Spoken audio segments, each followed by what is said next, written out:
ভারত এবং পাকিস্তানের মধ্যকার যুদ্ধবিরতির স্থায়িত্ব নিয়ে উদ্বেগ প্রকাশ করেছেন যুক্তরাষ্ট্রের পররাষ্ট্রমন্ত্রী মার্কো রুবিও। তিনি জানিয়েছেন, এই যুদ্ধবিরতি অত্যন্ত নাজুক এবং যে কোনো সময় তা ভেঙে যেতে পারে। যুক্তরাষ্ট্র প্রতিনিয়ত এই দুই পারমাণবিক শক্তিধর দেশের চলমান পরিস্থিতি পর্যবেক্ষণ করছে বলে জানান রুবিও। তিনি বলেন, যুদ্ধবিরতির সবথেকে বড় জটিলতা হলো সেটি দীর্ঘমেয়াদে ধরে রাখা। প্রতিদিন আমরা নজর রাখছি পাকিস্তান এবং ভারতের মধ্যে কি ঘটছে। ট্রাম্পের দাবি, ভারত পাকিস্তান সংঘাত এড়াতে মধ্যস্থতা করেছে যুক্তরাষ্ট্র। রবিবার মার্কিন টেলিভিশন চ্যানেল এনবিসি নিউজে প্রচারিত এক সাক্ষাৎকারে রুবিও জানান, প্রেসিডেন্ট ডোনাল্ড ট্রাম্প দুই দেশের মধ্যে সম্ভাব্য পারমাণবিক যুদ্ধ প্রতিহত করতে সক্রিয় ভূমিকা পালন করেছেন। রুবিওর ভাষায়, যুদ্ধবিরতি কেবল একটি সাময়িক সমাধান, কিন্তু আমাদের চাওয়া এমন একটি শান্তি চুক্তি যা শুধু এখন নয়, ভবিষ্যতেও স্থায়ী শান্তি নিশ্চিত করবে। তিনি আরও উল্লেখ করেন, ইউক্রেন রাশিয়া যুদ্ধ দেখিয়েছে, যুদ্ধবিরতির ঘোষণা দিলেই যুদ্ধ থেমে যায় না। বাস্তবিক শান্তি তখনই সম্ভব যখন উভয় পক্ষ সংঘাত পরিহারে আন্তরিক হয়। সাফল্যের তালিকায় ভারত পাকিস্তান, ট্রাম্পের প্রশাসনের প্রচার। ফক্স বিজনেসে দেওয়া আরেক সাক্ষাৎকারে রুবিও আবারও প্রেসিডেন্ট ডোনাল্ড ট্রাম্পের দাবির প্রতি সমর্থন জানান। তিনি বলেন, আমরা সৌভাগ্যবান যে আমাদের এমন একজন প্রেসিডেন্ট আছেন যিনি শান্তিকে সর্বোচ্চ অগ্রাধিকার দেন। তিনি উদাহরণ দেন দক্ষিণ পূর্ব এশিয়ার কম্বোডিয়া ও থাইল্যান্ড, আফ্রিকার রুয়ান্ডা এবং কঙ্গো এবং দক্ষিণ এশিয়ার ভারত ও পাকিস্তান প্রসঙ্গে।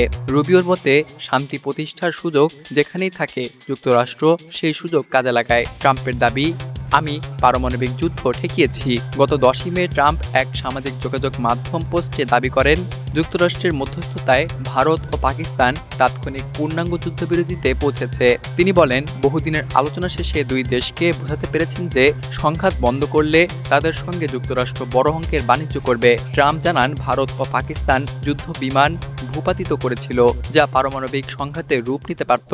আমি সেটি ঠেকিয়েছি। যুদ্ধ খারাপ, আর আমি তা বন্ধ করার জন্য যুক্তরাষ্ট্রের ক্ষমতা ব্যবহার করি। পাকিস্তানের প্রতিক্রিয়া, ট্রাম্পের দাবিকে স্বীকৃতি। পাকিস্তান সরকার প্রকাশ্যে ট্রাম্পের দাবি স্বীকার করে নিয়েছে এবং তাকে কৃতিত্ব দিয়েছে।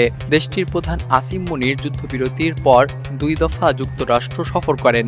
এই সফরের সময় ইসলামাবাদ ওয়াশিংটনের মধ্যে একটি তেল চুক্তির ঘোষণাও দেওয়া হয়। বিশ্লেষকদের মতে, এই সফর এবং চুক্তি দুই দেশের কূটনৈতিক সম্পর্কের ক্ষেত্রে একটি বড় অগ্রগতি নির্দেশ করে। বিশ্ব রাজনীতিতে শান্তি প্রতিষ্ঠায় যুক্তরাষ্ট্রের আগ্রহ।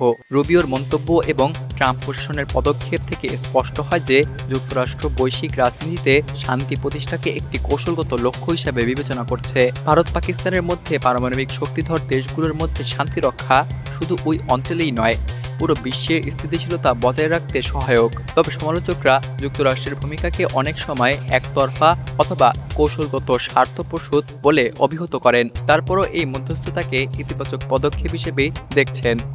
যুদ্ধবিরতির থেকে জরুরি স্থায়ী শান্তি। সাক্ষাৎকারে রুবিও বারবার জোর দিয়ে বলেন, কেবল যুদ্ধবিরতি নয়, প্রয়োজন এমন একটি শান্তি চুক্তি যা দ্বন্দ্বের মূল কারণগুলো সমাধান করে।